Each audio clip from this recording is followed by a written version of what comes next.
Ici, à N'Djamena, les images des affrontements à Kouri-Bougoudi entre orpailleurs avaient provoqué une onde de choc. On peut y voir des dizaines de corps sans vie en plein désert du Tibesti, où se trouve le site aurifère qui compte près de 4000 orpailleurs. Plus d'une semaine après ces affrontements, difficile de savoir ce qu'il s'est passé et d'avoir un bilan précis. Selon des sources locales, les affrontements auraient fait plusieurs centaines de morts. Elles évoquent des affrontements entre deux communautés.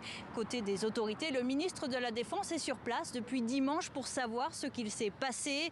Le porte-parole du gouvernement a affirmé ce lundi qu'il ne s'agissait pas de conflit communautaire, mais d'une dispute entre orpailleurs qui a dégénéré et il s'abstient de donner un bilan précis. Mon collègue de la Défense a parlé d'une centaine de morts.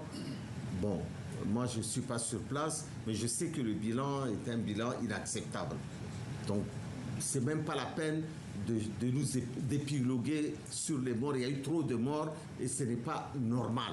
La concentration de personnes, d'armes, en possession d'armes de guerre, ne peut que déclencher une poudrière. Et ce bilan s'explique par le gain, par l'appât du gain. Le ministre assure que le calme est revenu à Kouri-Bougoudi et que des mesures ont été prises pour sécuriser la zone.